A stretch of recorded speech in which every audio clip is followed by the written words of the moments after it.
बिस्मिल्लाहिर्रहमानिर्रहीम, अस्सलाम वालेकुम, good morning and welcome to morning at home. मैं हूं आपकी मेज़बान जुगन काजिम और आज की सुबह शुरू करते हैं एक सीरियस मोटिवेशन के साथ कि भाई हमने हिम्मत नहीं हारनी। हिम्मत क्यों नहीं हारनी? क्योंकि डिसअपॉइंटमेंट, किसी नाकामी पे गिव अप करना बहुत बुरी बात है। ये अपनी ज़ात के साथ ज़्यादती है। देखिए, अप्स एंड डाउन्स हर इंसान की ज़िंदगी में आते हैं। मैं अक्सर मीडिया की पर्सनालिटीज़ का आप लोगों को एग्जांपल देती हूँ कि जो लोग मीडिया पे काम करते हैं, हम उनको एक कामयाब और सक्सेसफुल एग्जांपल की तरह से तो देखते हैं, लेकिन ये नहीं देखते कि उन्होंने कितनी नाकामयाबियाँ या कितने फेलियर्स को फेस किया आगे बढ़ने के लिए। व्यूअर्स, बड़ा आसान होता है कहना कि डोंट गिव अप, लेकिन इसको करना मुश्किल है और इस चीज़ को कैसे इंसान ज़िंदगी में इम्प्लीमेंट करे, ये भी एक इम्पॉर्टेंट एलिमेंट है। लेकिन सबसे पहले नाकामी इंसान को हर लेवल पे फेस करनी पड़ती है। हम स्कूल, कॉलेज, यूनिवर्सिटी में होते हैं तो बहुत सी ऐसी चीज़ें होती हैं। कभी हमने कोई पेपर दिया, उसके अंदर हमारे अच्छे नंबर नहीं आए, हमने किसी डिबेटिंग कंपटीशन का इसमें हिस्सा लिया, उसमें हार गए। बहुत से अप्स एंड डाउन्स आते हैं। यूनिवर्सिटी, कॉलेज पे अप्लाई करने का वक्त आता है तो डिफरेंट कॉलेज, यूनिवर्सिटीज़ में अप्लाई करते हैं, दाखिला नहीं हो पाता, वो एक बड़ी डिसअपॉइंटिंग चीज़ होती है। अच्छा, फिर आगे बढ़ते हैं, ग्रेजुएट कर लिया, उसके बाद पढ़ाई लिखाई मुकम्मल हो गई, फिर आपने अप्लाई किया जॉब्स के लिए। 100 जॉब्स के लिए अप्लाई करते हैं, कहीं 2 जगह से कॉल आती है और मुश्किल से कहीं एक जगह नौकरी लग जाती है, लेकिन लग ज़रूर जाती है और 100 जगह अप्लाई ज़रूर करना पड़ता है। यही तो एक इम्पॉर्टेंट चीज़ है जो आज रेज़ करना चाहती हूँ, जो आप लोगों से डिस्कस करना चाहती हूँ।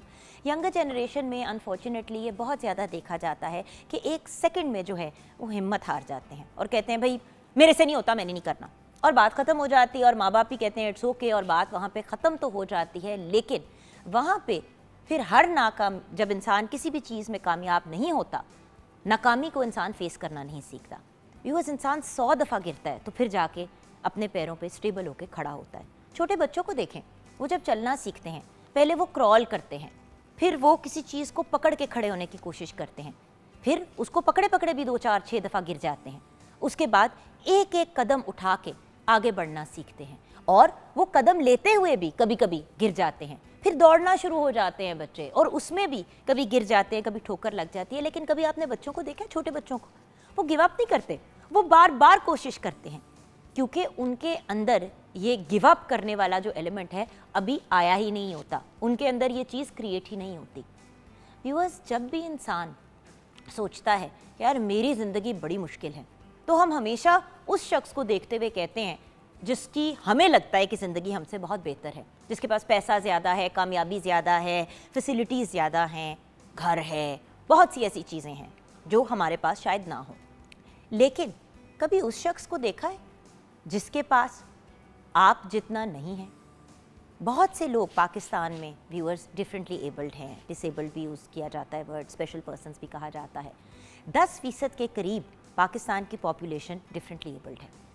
जब 10% के फिगर की हम बात करते हैं तो बहुत बड़ा नंबर है और ये रजिस्टर्ड है। जो अनरजिस्टर्ड है वो तो हमें पता ही नहीं है कि कितने हैं। 10 से 15% का एक जनरल नंबर दे देते हैं।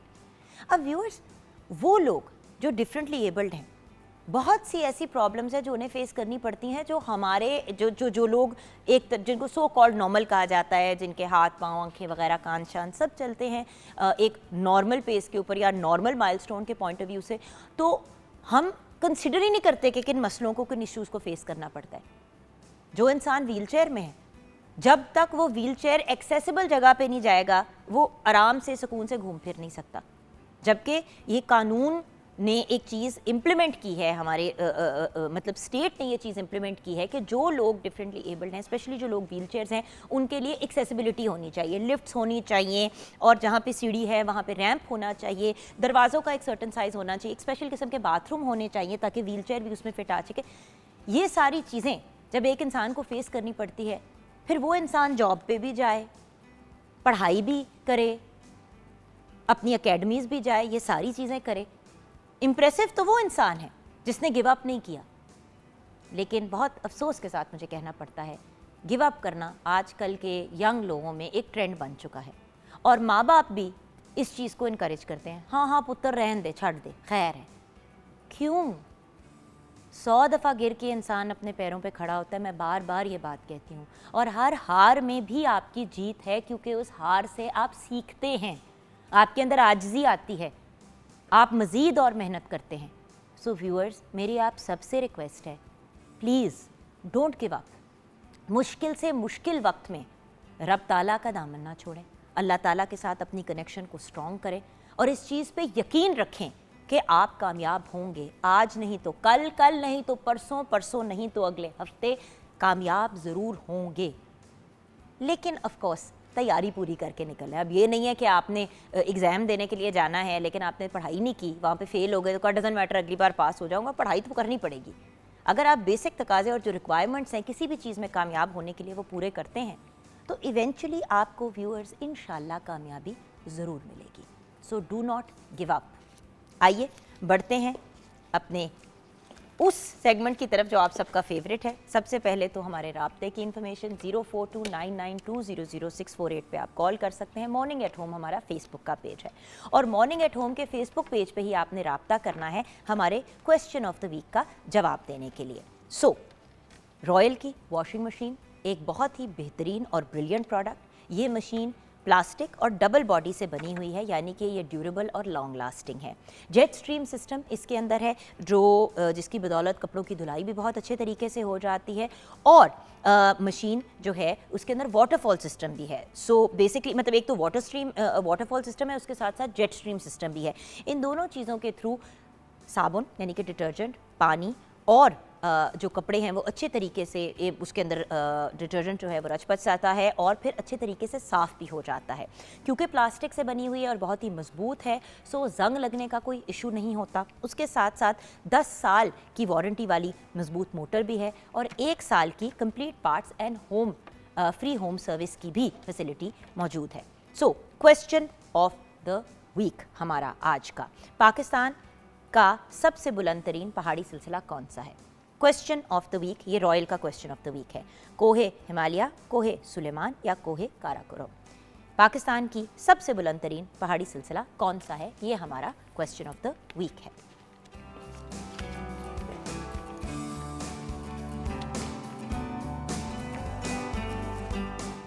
जी हाँ व्यूअर्स, किचन में आ गए हैं जहाँ पे शेफ़ कनीस फातिमा हमारे साथ हैं। अस्सलाम वालेकुम। वालेकुम अस्सलाम। कैसी हैं आप? ठीक ठाक।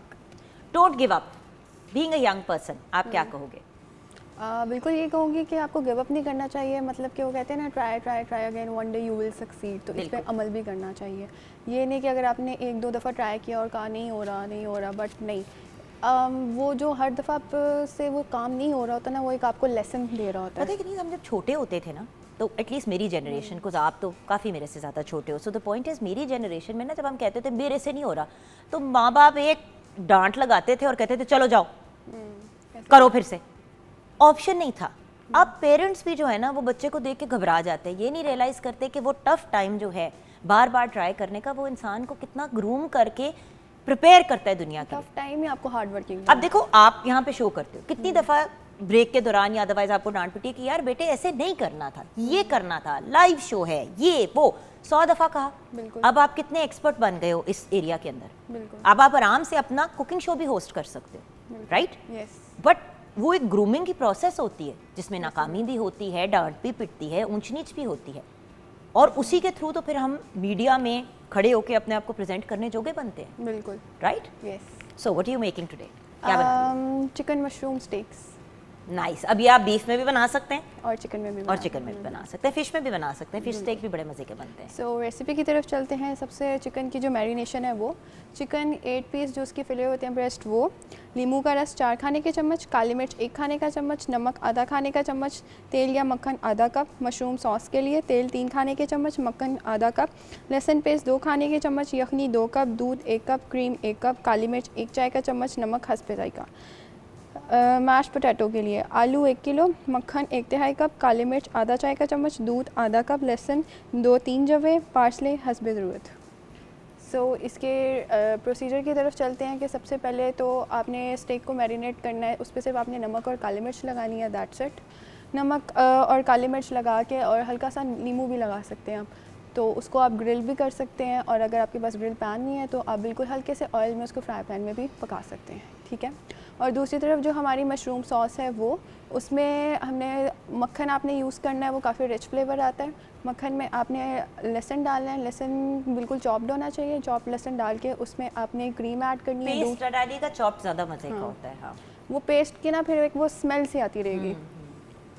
सो लहसुन चॉप डालना है, उसमें क्रीम, दूध और यखनी डालनी है। अगर अब आपके पास यखनी नहीं है तो आप किसी भी पानी में ना वो चिकन स्टॉक वगैरह आप मिक्स करके वो आप यूज़ कर सकते हैं।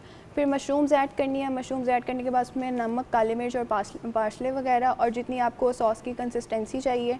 ज़्यादा थिक ना कीजिएगा क्योंकि वो ठंडा होकर वो बहुत ज़्यादा थिक हो जाता है।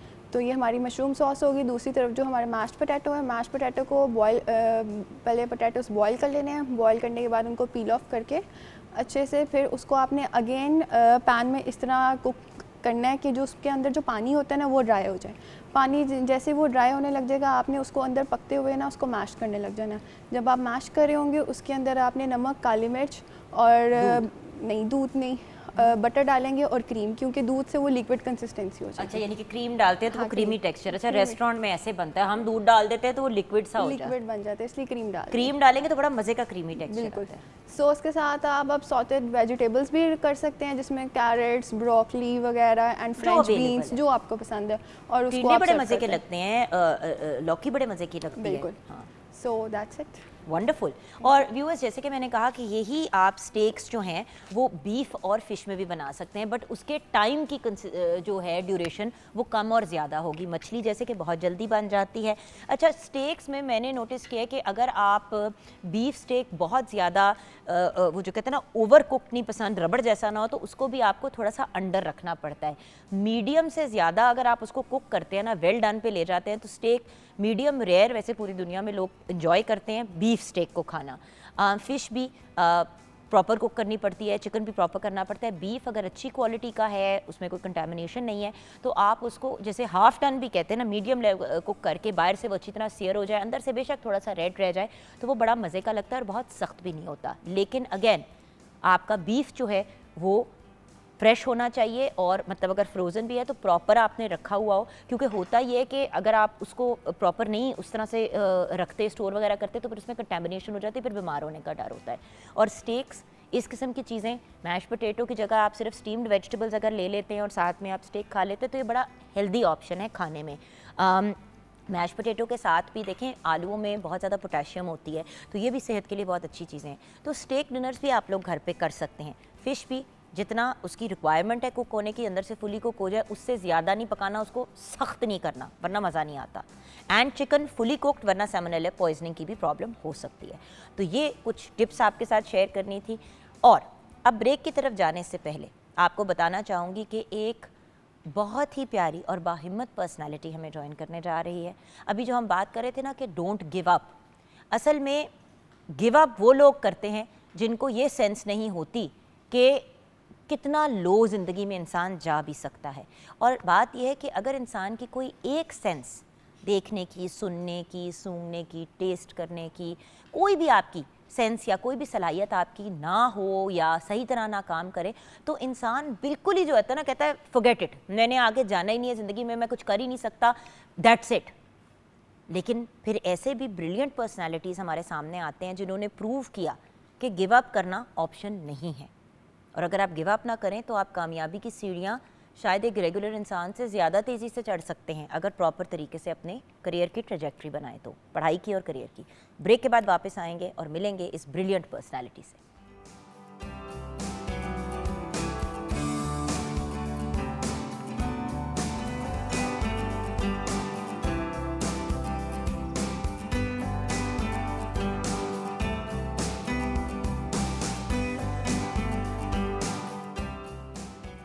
Welcome back from the break viewers. हमारे साथ अब वो बाहिम्मत और ब्रिलियंट पर्सनालिटी है जिनको मैं मेंशन कर रही थी ब्रेक से पहले।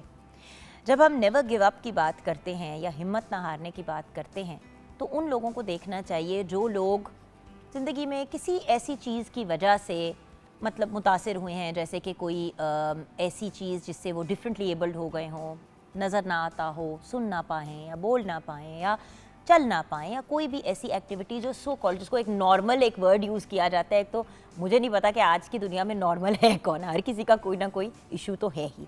किसी को मेंटल हेल्थ का इशू है, किसी को फिजिकल प्रॉब्लम है, किसी को कोई बीमारी है, कोई डिफरेंटली एबल्ड है।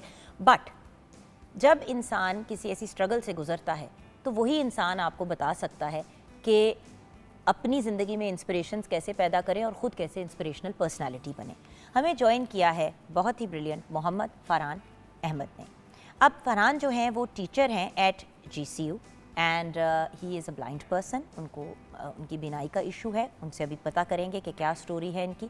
वहाँ पे वो स्टूडेंट्स को टीच करते हैं और साथ में PhD भी कर रहे हैं, लेकिन पंजाब यूनिवर्सिटी से। ये भी इनसे जानेंगे। अस्सलाम वालेकुम। जी वालेकुम अस्सलाम। फ़रहान कैसे हैं आप? मैं ठीक हूँ, आप कैसी हैं? अल्हम्दुलिल्लाह। अच्छा फ़रहान, सबसे पहले तो ऑफ कोर्स जब आपको एक इंस्पिरेशनल पर्सनालिटी के तौर पे बुलाया तो आपकी कहानी जानना बहुत ज़रूरी है। जी जी। तो बीनाई का इशू, देखने का या ब्लाइंड होने का इशू हुआ कब, ये कहानी क्या है? मैं बाय बर्थ ब्लाइंड हूँ। मुझे ऑप्टिक नर्व्स एट्रोफी का मसला है। मैं इसको सादा लफ्ज़ों में अगर एक्सप्लेन करूँ तो इंसान, जिस तरह आपके पास अब मुख्तलिफ इलेक्ट्रॉनिक गैजेट्स हैं, उनमें सेंसर लगे होते हैं जो मुख्तलिफ चीज़ें को सेंस करके उनके मुताबिक बिहेव करते हैं या एक्ट करते हैं।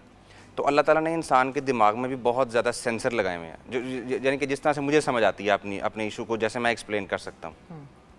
तो ऑप्टिक नर्व जो है वो एक सेंसर है, जो वेन्स हैं जो मतलब आपको ऑब्जेक्ट रिकग्निशन करने में आपकी हेल्प करती हैं। My eyes are perfectly fine. मैं लाइट देख सकता हूँ, मुझे पता है इस स्टूडियो में कहाँ पे कौन कौन सी लाइट चल रही है, लेकिन मैं आपकी शक्ल नहीं देख सकता, आपकी शेप को आइडेंटिफाई नहीं कर सकता, मैं कलर नहीं देख सकता, ये जो जिस तरह की फ्लोरिंग है मैं इसको रिकग्नाइज़ नहीं कर सकता। तो वो क्योंकि वो सेंसर जो है वो डॉक्टर्स मुझे ये कहते थे कि या वो सेंसर आपका ज़्यादा लग गया अल्लाह ताला की तरफ से, या वो श्रिंक है जिसकी वजह से उसकी फंक्शनैलिटी जो है वो हो नहीं रही। कहते हैं कि ऑप्टिक नर्व एक तरह से सोचे कि जैसे उसकी नाली बंद हो गई है, तो हाँ उसकी वजह से जो साइट वाला जो पैगाम जाना है वो जा ही नहीं रहा। तो जी, इस वो वजह जा से नहीं रहा। वो जी। जा नहीं रहा।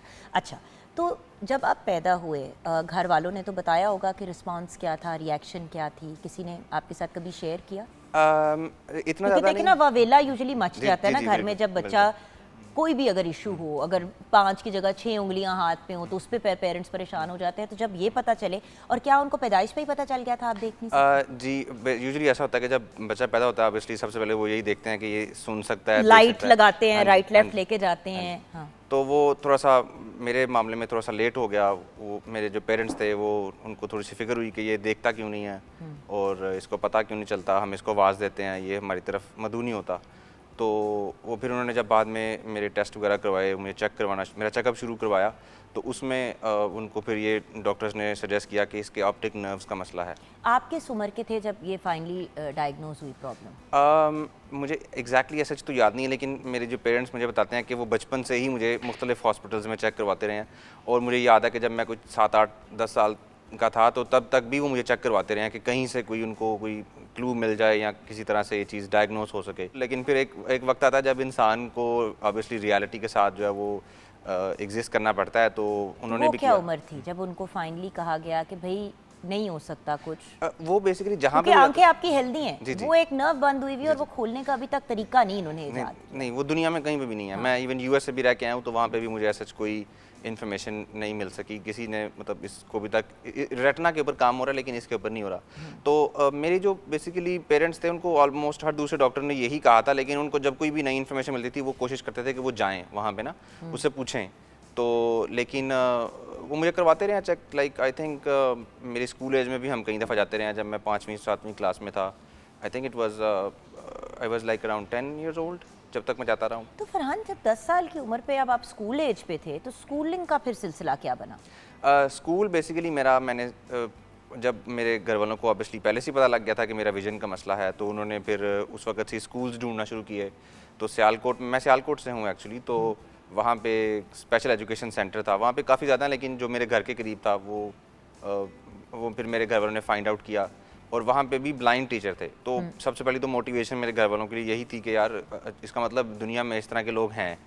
और अच्छा, फैमिली में और किसी का ये कोई इस तरह स्पेशल या डिफरेंटली एबल्ड पर्सन नहीं था? नहीं, तब नहीं था, अब लेकिन है। अब मेरा छोटा भाई है और मेरी छोटी सिस्टर है। हम एक्चुअली वी आर 6, तो आधे जो है वो हम एक जैसे हैं और आधे जो है वो दूसरे हैं, देख सकते हैं। चलें, तो आपके उसके बाद छोटे भाई बहन जो हैं उनका भी यही इशू है? जी जी, उनका भी ऑप्टिक नर्व्स का तो प्रॉब्लम। ये क्या जेनेटिक प्रॉब्लम है, कज़न मैरिज, क्या स्टोरी है? मेरे पेरेंट्स तो वैसे कज़न हैं दूर के, लेकिन डॉक्टर्स और साइंटिफिक लैंग्वेज में तो वो ये कज़न मैरिज का इशू बताते हैं, लेकिन क्योंकि मेरी फैमिली में ऐसा किसी को है नहीं, या दूर दूर तक वो नहीं जानते कि किसी के साथ ऐसा इशू था, किसी तरह का भी इशू था, तो इसलिए। सॉरी फरहान, मैं आपसे सवाल बहुत पूछ रही हूँ, बट जी। ऑब्वियसली आपकी स्टोरी जो है वो जी, जी, viewers के please। साथ- अगर आपको कोई बात नहीं आपने जवाब देना तो आप उसी वक्त मुझे कह ओह नो, दीजिए। दैट्स फाइन, हाँ जी, दैट्स okay। दैट्स आई मैं बेसिकली आपको मैं एक बात बताऊं कि मैं ये चाहता हूं कि लोगों को पता होना चाहिए।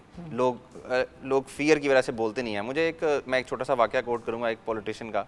उन्होंने ना एक दफ़ा एक वाकया सुनाया किसी प्रोग्राम में। उन्होंने कहा जी कि मैं एक गाँव में चला गया, तो मैं तब काउंसलर था, तो मैंने वहाँ पे देखा कि एक फैमिली को जब मैं मिलने गया तो उन्होंने अपने डिफरेंटली एबल्ड जो बच्चे थे उनको फटाफट रिमूव कर दिया, वो अंदर ले गए घर के ना। तो मैंने उनसे कहा कि आपने इनको क्यों रिमूव किया? तो उन्होंने कहा जी कि आप बेसिकली लोगों के साथ आए हैं, गांव में लोग क्या कहेंगे, फिर प्रॉब्लम्स होती हैं, लोगों के जवाब कैसे देंगे हम, तो हम बेसिकली इनको ज़रा दूर दूर ही रखते हैं। तो मैं बेसिकली ये चाहता हूँ कि ये जो लोगों की मेंटालिटी अभी भी ये एग्जिस्ट करती है, ये वाला माइंडसेट एग्जिस्ट करता है अभी भी, कि जो अपने बच्चों को इनकरेज नहीं करते, डिफरेंटली एबल बच्चों को, और किसी हद तक शर्मिंदगी या पिटी महसूस करते हैं कि यार हम मतलब किस तरह से लोगों को बताएं कि इसके साथ मसला हो गया है।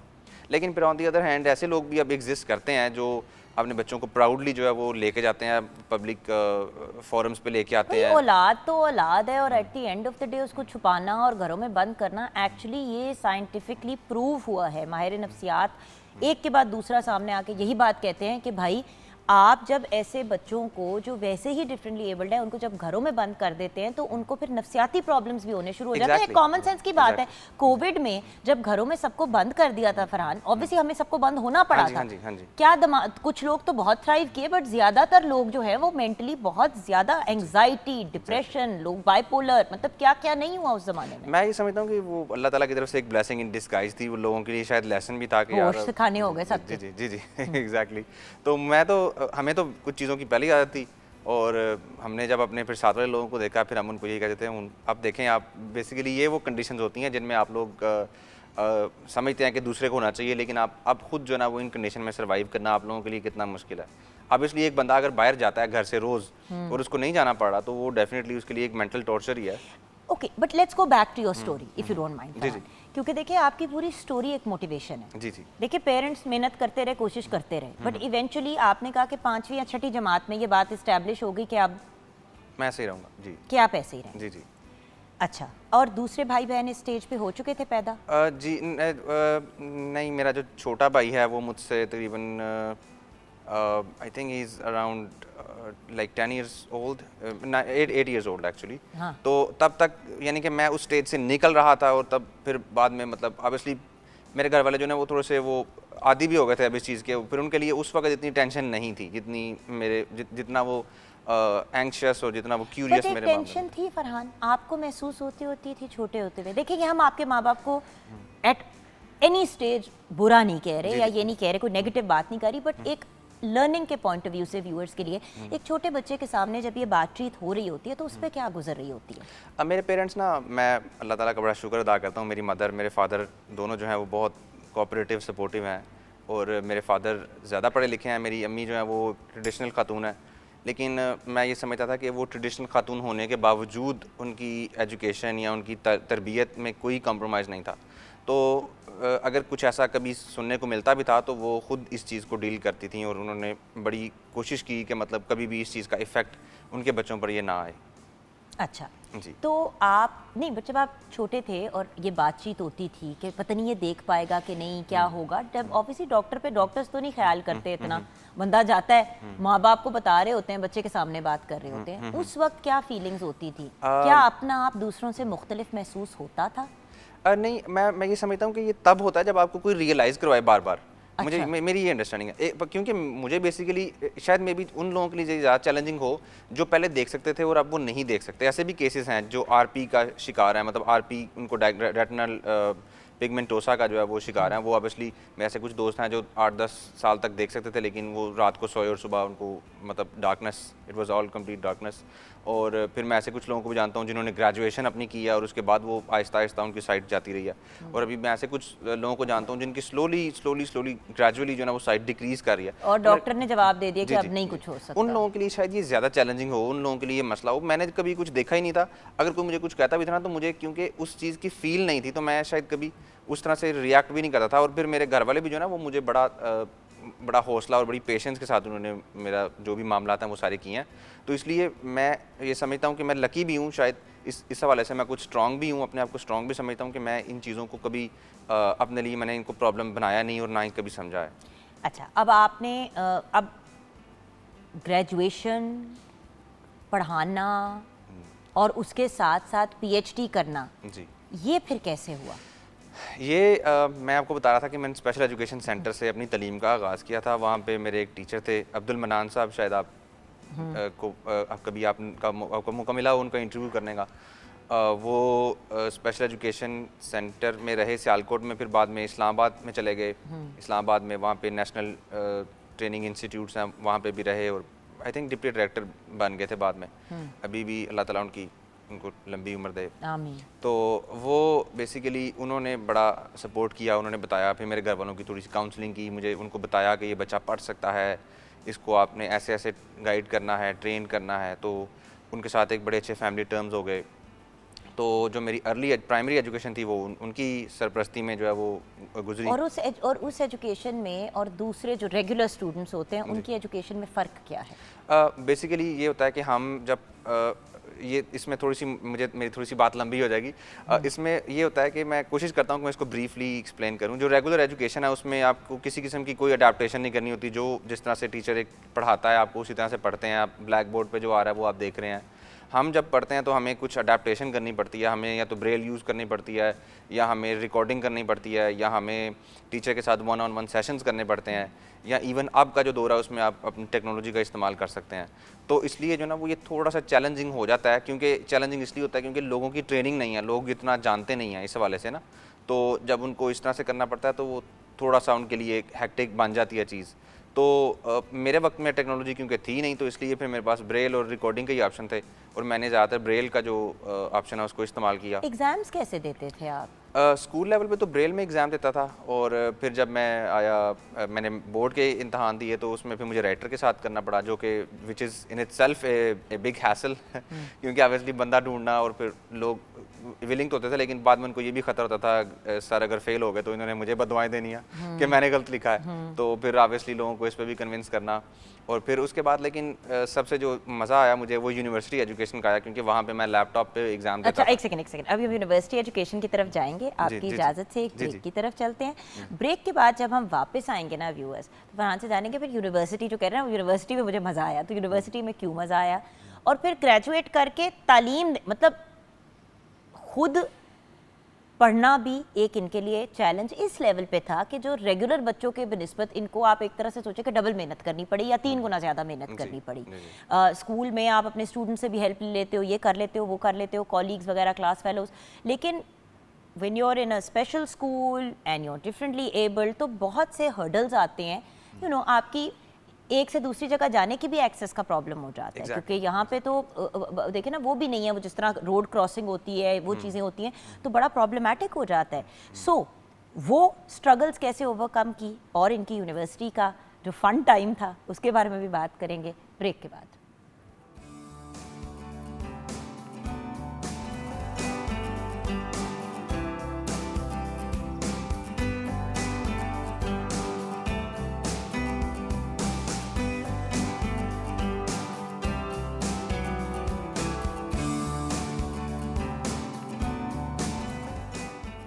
हमारे साथ मोहम्मद फरहान अहमद है व्यूअर्स, बहुत ही बाहिम्मत और ब्रिलियंट पर्सनालिटी, बल्कि बाहिम्मत के साथ साथ एक इंस्पिरेशनल पर्सनालिटी। आज इनको बुलाने का रीज़न भी यही था कि जब हम कहते हैं डोंट गिव अप तो लोग कहते हैं हाँ आप जैसे लोग तो कहेंगे डोंट गिव अप, आप कामयाब भी हैं, आपका काम भी चल रहा है, ये भी है वो भी है, लेकिन व्यूअर्स ऐसे लोग भी हैं जिनको ज़िंदगी के बहुत अर्ली स्टेज में ऑलमोस्ट पैदाइश में आप ये देखें कि पैदाइश पे ही फरहान का ये डायग्नोस हुआ कि इनकी बिनाई का एक इशू है और इनको पैदाइश से ही कभी वो जो कहते हैं ना लाइट वगैरह नज़र आई, लेकिन उसके अलावा फिगर्स, लोग, कौन कहाँ बैठा है, क्या बात कर रहा है, वो उनको अपनी हियरिंग और बाकी चीज़ों के थ्रू अडेप्ट करना पड़ा। हम पहुंच गए थे यूनिवर्सिटी की तरफ। जी फरहान, यूनिवर्सिटी के बारे में बताएं। तो यूनिवर्सिटी तो आपने ऐसे मुस्कुरा के कहा, मैंने कहा अच्छा जी। यूनिवर्सिटी बेसिकली वो it was one of the best time of my life I could say, क्योंकि वहाँ पे मैंने बेसिकली एक डिफरेंट एटमॉस्फेयर को ऑब्जर्व किया। वहाँ पे लोग डिफरेंट थे। लेकिन फरहान, यूनिवर्सिटी तो वो स्टेज था जहाँ पे अब आप रेगुलर नॉर्मल बच्चों के साथ जी थे। जी तो ज़्यादा मुश्किल नहीं था? मैं आपको बताऊं कि मेरे जो टीचर्स थे वो बहुत दे वर ब्रिलियंट। मेरे जो मैंने मैथ्स कॉम में एमएससी की, एमफिल किया और अच्छा, आप हमारी बिरादरी के ही हैं? जी जी जी। अच्छा अच्छा, ठीक है। जी जी। तो मेरे जितने भी टीचर्स थे दे वर ब्रिलियंट एक्चुअली। उन्होंने मुझे कभी शायद मेरी ये रीज़न है कि मैं अभी भी पंजाब यूनिवर्सिटी में हूँ कि उन्होंने कभी ना मुझे एलियनेटेड महसूस नहीं करवाया। उसमें मेरे पास डॉक्टर बुशरा हैं, डॉक्टर आबदा हैं, डॉक्टर आयशा हैं जो मेरी सुपरवाइज़र रही हैं एमफिल में, और डॉक्टर नौशीना हैं, आई एम श्योर आप जानती हैं। और सबसे बेस्ट जो जिनका मेरे साथ साथ रहता है वो फ़ाहद महमूद साहब हैं। मैं ज़रूर उनका जिक्र करना चाहूँगा क्योंकि he has been with me through all my time, और मेरे थिक एंड थिन में वो मेरे साथ रहते हैं, मुझे गाइड करते हैं, सपोर्ट करते हैं। तो आपको जब इस तरह के लोग आपके साथ हों तो फिर चैलेंजेस जो है वो आपके लिए इतने चैलेंजेस रहते नहीं हैं। फरहान, आपकी इजाज़त से एक ज़रा सा मैसेज भी दे दूँ आपकी बात से। व्यूअर्स, देखा उस्ताद की क्या वैल्यू और अहमियत होती है कि एक इंसान जो अपनी ज़िंदगी में कामयाब हो जाता है, सक्सेसफुल हो जाता है, जब वो मुड़ के देखता है, माँ बाप के बाद असातिज़ा ही हैं जिनकी तरफ हम देखते हैं, क्योंकि इसीलिए उस्ताद को रूहानी माँ या बाप कहा है। Exactly. तो ये बताइए कि अच्छा वहाँ पे फिर नहीं, बट एक से दूसरी जगह जाना, चीज़ों को क्लासेस वो कैसे मैनेज की? मैं तब तक काफ़ी हद तक जो है देख लो, Punjab university is huge and it's a भूल-भुलैया। Exactly. बड़ा खूबसूरत कैंपस है, लेकिन बड़ा मुश्किल है एक से दूसरी जगह पहुंचना, मतलब टाइम लगता है बिल्डिंग से दूसरी बिल्डिंग जाने में। अल्लाह ताला ने ना किसी हद तक थोड़ा सा गिफ्टेड भी रखा है मुझे कि मैं चीज़ों को अडाप्ट कर लेता हूँ, और तब तक मैं इतना पक गया था कि चीज़ें अडाप्ट करने की पक गए थे आप? जी जी।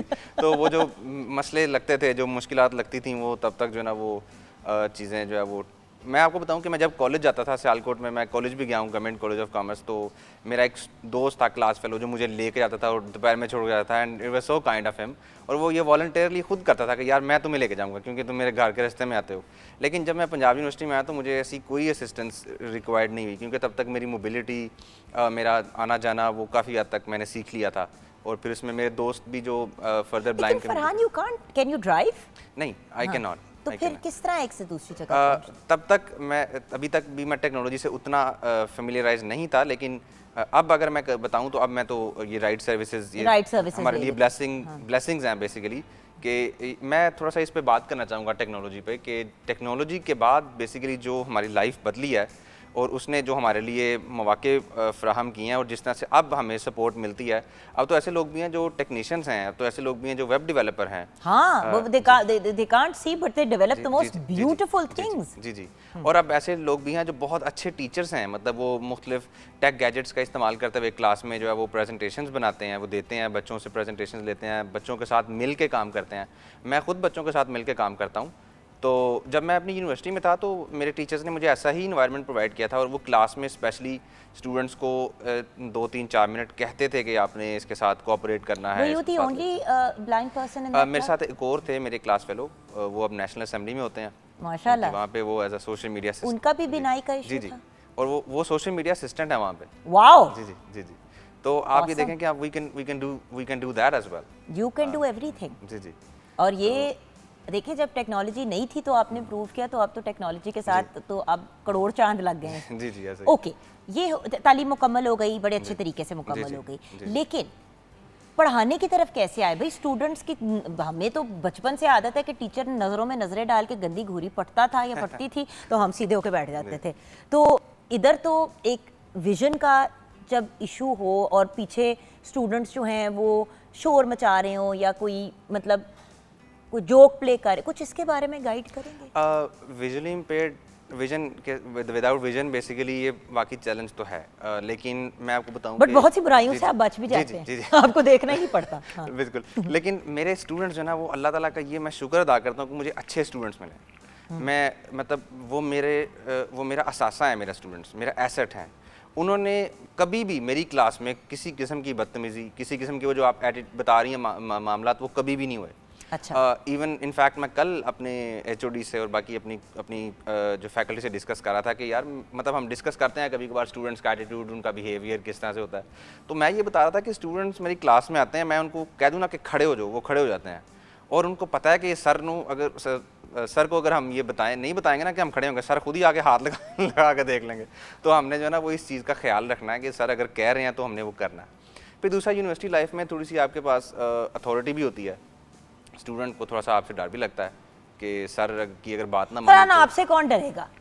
You are such a nice, जी। बाअदब, पोलाइट, स्वीट पर्सन। आपसे कौन, मुझे नहीं लगता आपके स्टूडेंट्स आपसे जरा सा भी डरते होंगे। I am sorry, I am just telling you the other side of it. लेकिन एक रिस्पेक्ट का एलिमेंट है, लेकिन डरते तो नहीं होंगे आपसे। मेरे साथ उनका बहुत अच्छा एटीट्यूड है स्टूडेंट्स का। मेरे साथ वो बड़े प्यार से रहते हैं और जिस तरह से उनको मैं कहता हूँ वो उस तरह से करते हैं। और कभी उन्होंने मेरी क्लास में कोई इक्का दुक्का मतलब हो जाता है, लेकिन वो फिर स्टूडेंट्स मुझे खुद ही बता देते हैं कि सर ये वाला जो बच्चा है ये तंग कर रहा है, इसको क्लास से निकाल दें या इसको हम रखें। नहीं तो मेरे जैसा अगर कुर्बानी का बकरा बन जाए और एवं में नाम ले लिया जाए कि जुगन तक, क्योंकि मेरे घर में तो कुछ भी हो ना, कोई चीज़ गिरे भी तो सबसे पहले आवाज़ निकलती है Jugan, and I am like मैंने नहीं किया। नहीं, वो उसका ये होता है कि वो फिर कभी कभार किसी को बल्ली का बकरा बनना पड़ जाता है, क्योंकि फिर दूसरों को भी तो पता हो ना कि सर जो है ना वो ऑब्वियसली, लेकिन ऐसा बहुत कम होता है। अच्छा, एक बात बताएं, देखिए मैं सारे आपसे वो बच्चों वाले सवाल पूछ रही हूँ जो लोग पॉइंट कर करके कहते हैं। मैं कहती हूँ फेस टू फेस ही बंदा सवाल कर ले। exactly. पढ़ाने में मसला नहीं होता। अब देखो ना, ब्लैक बोर्ड हो गया, व्हाइट बोर्ड हो गया, हाउ डू यू मैनेज? मैं मल्टीमीडिया यूज़ करता हूँ यूनिवर्सिटी में। प्रेजेंटेशन तैयार होती है मेरे पास। अगर प्रेजेंटेशन ना हो तो मैंने जो लिखना होता है वो मैं प्रोजेक्टर लैपटॉप से अटैच कर लेता हूँ। वो जो भी लिखा हुआ होता है वो वाइट बोर्ड पे या स्क्रीन पे आ जाता है, वो फिर स्टूडेंट्स वहाँ से ही नोट कर लेते हैं। How awesome. जी, मैं माइक्रोसॉफ्ट वर्ड पे टाइप करता हूँ और वो फिर वहाँ से देख लेते हैं। तो मुझे वो एक तो इसका फ़ायदा है, इसका फ़ायदा ये है कि आपको इतना सोचना नहीं पड़ता, आप बस टाइप करते जाते हैं। और वो ब्लैक बोर्ड पे वो जिस तरह से मैं जब देखता हूँ दूसरे टीचर्स लाइनें बना के लिख रहे होते हैं सारा कुछ, मैं सीधा सीधा माइक्रोसॉफ्ट वर्ड पे टाइप करता हूँ। तो टेक्नोलॉजी का ये एक फ़ायदा है। अच्छा फरहान, ये बताओ कि रहते अकेले हो, फैमिली के साथ आप रहते हो, क्या सीन है? मैं अपनी खाला के साथ रहता हूँ और मैं स्पेशली उनका भी बड़ा आई फील प्रिविलेज्ड कि उन्होंने, मैं जब से लाहौर हूँ वो मेरा ख्याल रखती हैं। नहीं, मुझे एक बात बताओ, अम्मी अब्बू ने आने कैसे दिया? अम्मी अब्बू ने बस अम्मी बेसिकली जो थी वो मुझे कहती थी कि तुम इंडिपेंडेंट हो जाओ। अब्बू का थोड़ा सा होता था कि यार तुम कैसे करोगे मैनेज, उनके थोड़े से मतलब वो इस चीज़ का ख्याल करते थे। लेकिन फिर इवेंचुअली मैंने उनको अच्छा, इधर उल्टा था। यूजुअली बाप कहता है कि चल बाहर निकल, माँ कहती है नहीं रहने दो मुंडे नु। अब्बू मेरा बड़ा ख्याल करते हैं और वो अभी भी मतलब अगर मैंने कहीं अभी भी जाना हो तो मुझे कहते हैं मैं खुद छोड़ के आऊँगा। तो मैं कहता हूँ यार अब मुझे खुद जाने दें, मैं चला जाऊँगा।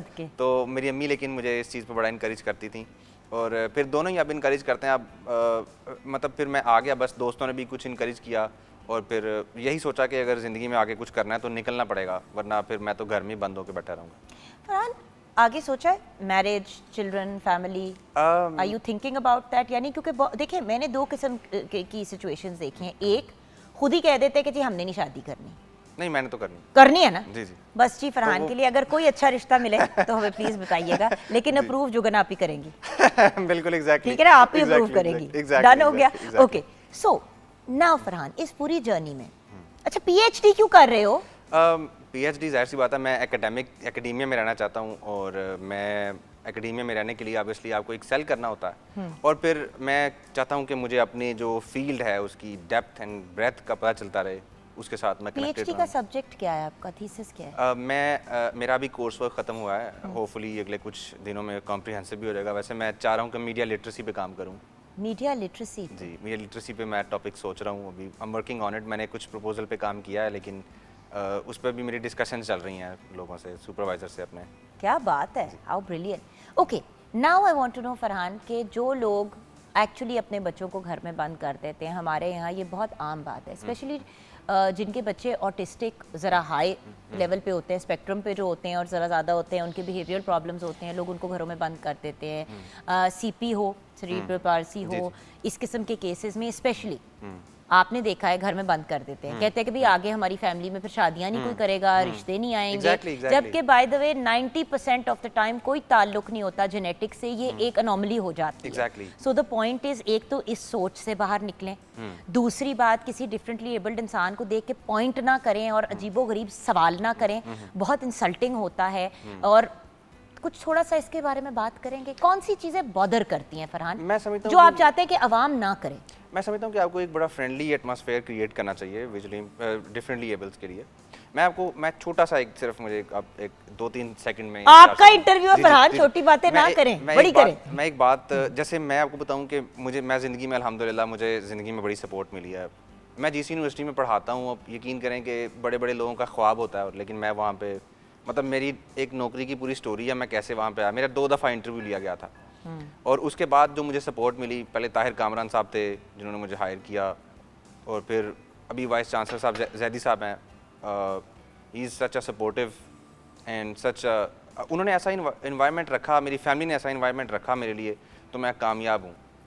अगर मुझे तंग किया जाता या मेरे लिए प्रॉब्लम्स क्रिएट की जाती तो शायद मैं यहाँ पे बैठा ना होता, आपके सामने बात ना कर रहा होता। मैंने जितना कुछ भी किया है मुझे उसमें बड़ी अच्छी सपोर्ट मिलती रही है। तो मैं ये समझता हूँ कि जो लोग, आप अगर किसी को कुछ बनाना चाहते हैं ना, वो डिफरेंटली बेशक ना हो या डिफरेंटली एबल हो, तो आपको उसको सपोर्ट देनी चाहिए, आपको उसको गाइड करना चाहिए, आप उसके लिए वो इन्वायरमेंट और उसको बाहर निकालना जी चाहिए। उसको बाहर निकालना चाहिए, उसको एक्सपोज करें ताकि वो मतलब अपनी ट्रायल्स एंड एरर से वो सीखे। फरहान, एक्चुअली माँ बाप डर जाते हैं ना। मेरी कुछ फ्रेंड्स हैं, उनके बच्चे डिफरेंटली एबल्ड हैं, मेरी 1-2 फ्रेंड्स हैं वो खुद भी डिफरेंटली एबल्ड हैं, कुछ summer in the wheel chair. अब पता है सबसे बड़ा इशू ये आता है कि माँ बाप डरते हैं कि हम तो चलो घर के अंदर एक वो सारी सपोर्ट सब कुछ मिल रही होती है, लेकिन घर से बाहर इन द सेंस के अकेले नहीं जाने देंगे। अब मैं इसीलिए तो कहा कि आप लाहौर में कैसे रह रहे हैं, तो आपने यही कहा कि खाला के पास हूँ, लेकिन देखे माँ अपने से दूर करते हुए अपनी माँ को भी देते हुए 10 दफ़ा सोचती है। तो बहन भाई ये वो बड़ी हिम्मत चाहिए होती है। एग्जैक्टली लेकिन ये करना पड़ता है, इसके बगैर आपके पास कोई हल नहीं है।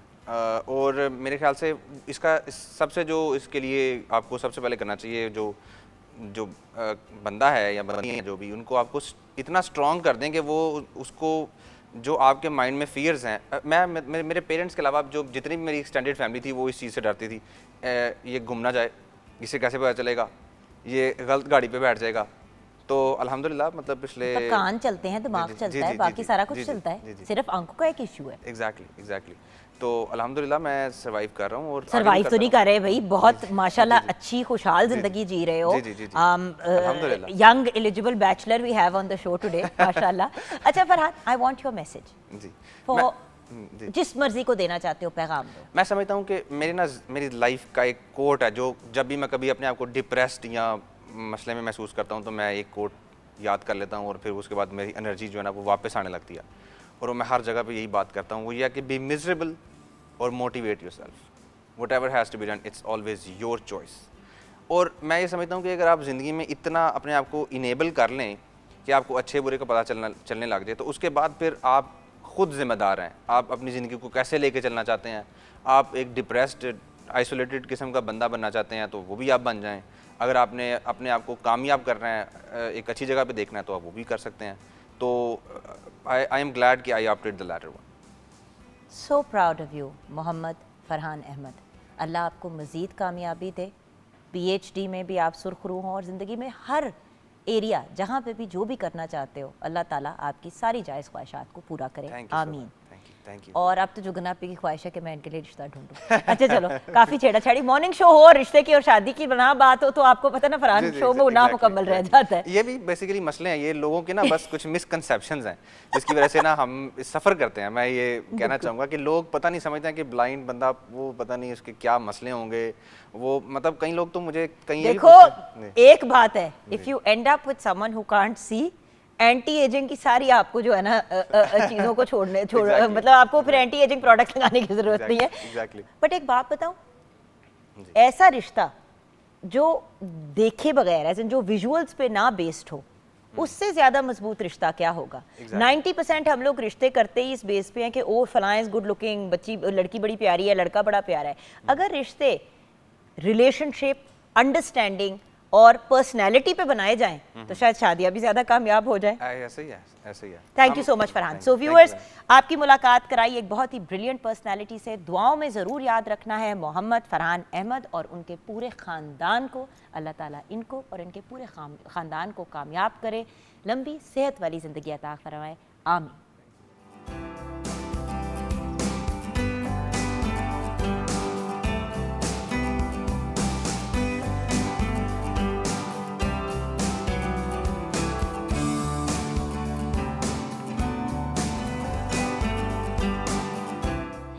Welcome back from the break viewers. एक बड़ी ही प्यारी पर्सनैलिटी, मज़ीद प्यारी पर्सनैलिटी ने हमें ज्वाइन किया है। अभी ब्रेक से पहले हमारी बात हुई फरहान से। क्या वंडरफुल एंड इंस्पिरेशनल पर्सनैलिटी हैं। हमें अब एक और इंस्पायरिंग एंड इंस्पिरेशनल पर्सनैलिटी ने ज्वाइन किया है, क्योंकि ये मोटिवेट भी बड़ा करती हैं।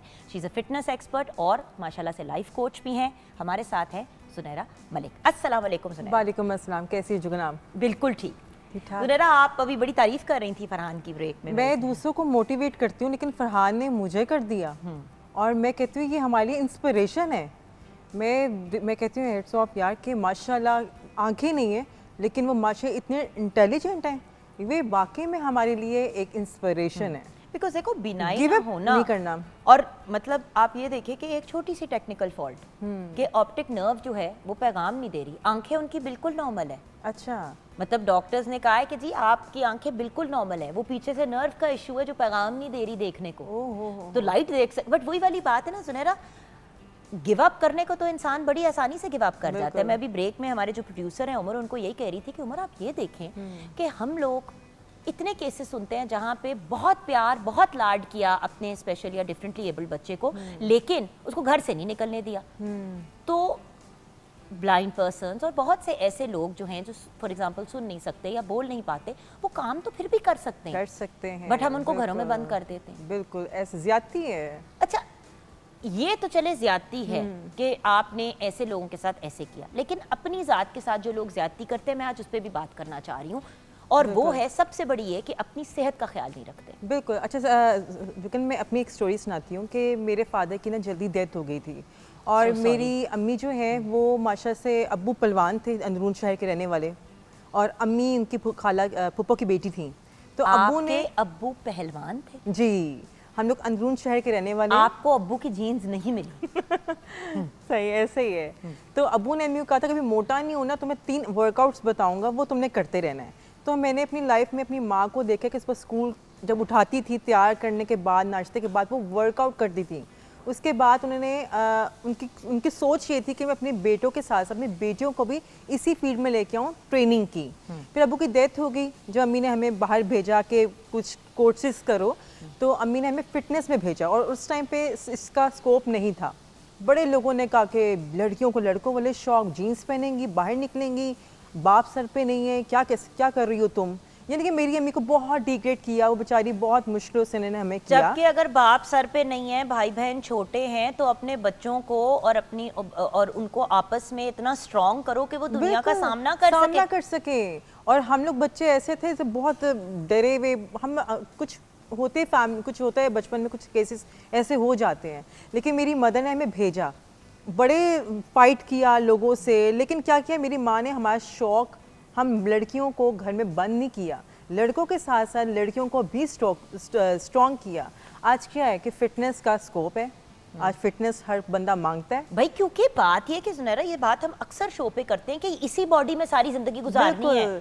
गाड़ियों की डेंटिंग पेंटिंग करा रहे, अच्छा मुंह की भी डेंटिंग पेंटिंग कराते हैं। हाँ, ऐसे ही है। बॉडी भूल जाते हैं जिसने सारे आपके ऑर्गन्स को लेके बैठे ऐसे ही है। अगर मेरी अम्मी चाहती गिव अप कर सकती थी कि मैं किस तरह माशरे का सामना करूंगी, कोई मेरा साथ नहीं दे रहा, लेकिन मेरी मदर ने उस टाइम पे हम बेटियों को स्ट्रॉन्ग किया। आज हम सब अपनी बहनें जो हैं अपने शोबों में एक्सपर्ट हैं, इसके साथ साथ भाई भी एक्सपर्ट हैं।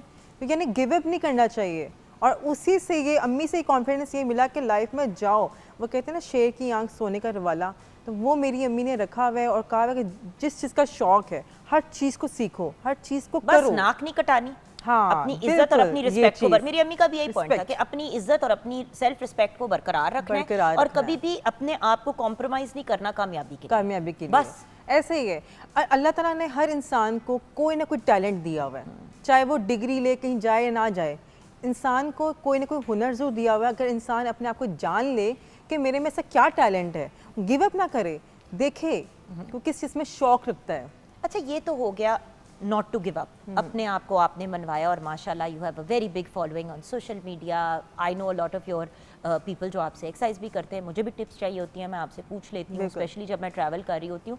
तो बात ये है कि व्यूअर्स ना सिर्फ अपना काम जानती है बट लोगों को भी सिखाती है, ये बड़ी अच्छी बात है। बिल्कुल। लेकिन एक्सरसाइज के मामले में, फिटनेस के मामले में लोग गिव अप कर जाते हैं। मैंने इस पे बात करनी है अब आपसे मजीद, क्योंकि देखिए आपके पास बहुत से आप कितने को आते होंगे क्लाइंट्स के भाई हमने आपके साथ पर्सनल ट्रेनिंग करनी है, एक महीना किया, 1.5 महीना किया, क्योंकि महीने के पैसे दिए हुए होते हैं तो किसी तरह रोद होके कर लेते हैं पूरा, बिल्कुल। उसके बाद अगले महीने गायब हो जाते हो। ये क्या मसला है? इसके दो वजह हैं। एक, जो आपका इंटरेस्ट नहीं होता।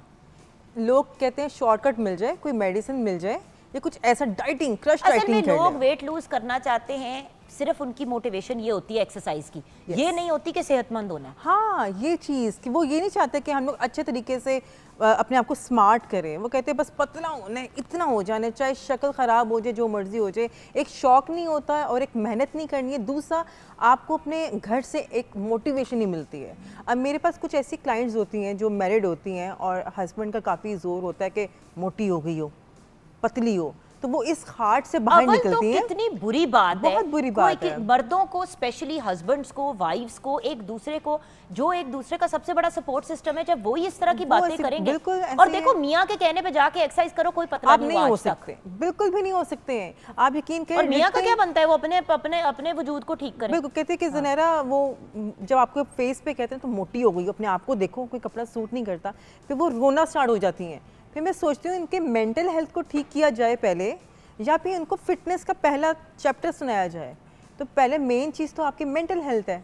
जब मेंटल हेल्थ आपकी ठीक नहीं है तो मैं तो उनको ट्रेनिंग करवा ही नहीं सकती हूँ, क्योंकि शौक पैदा करना है ना, उनको स्टडी करना है कि वो किस माहौल से गुजर रही हैं, क्या उनके माइंड में चल रहा है। उनको पहले मैं मेंटली रिलैक्स करूँगी, फिर उनको मैं कहूँगी आप अपने टारगेट को अचीव कर सकती हो। तो बड़ा मुश्किल होता है लोगों को समझना, उनको लेके चलना, और उनमें एक जोश, उनकी एक जो होप है वो टूटने ना देना।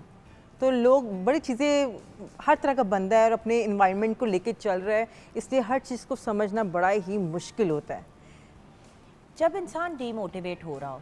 क्योंकि देखो फिटनेस की जब आप प्रॉपर जर्नी लेके आगे बढ़ते हैं ना, जब आप एक्सरसाइज और अपने आप को फिट रखने की कोशिश करते हैं, तो वो आसान जर्नी नहीं है। जी। पहले 2 दिन एक्सरसाइज की खलियां पड़ गई, उससे भी भाग जाते हैं। उससे भी भाग जाते बिल्कुल। हैं, बहुत सी चीज़ें, स्टेप्स हाँ। आते हैं।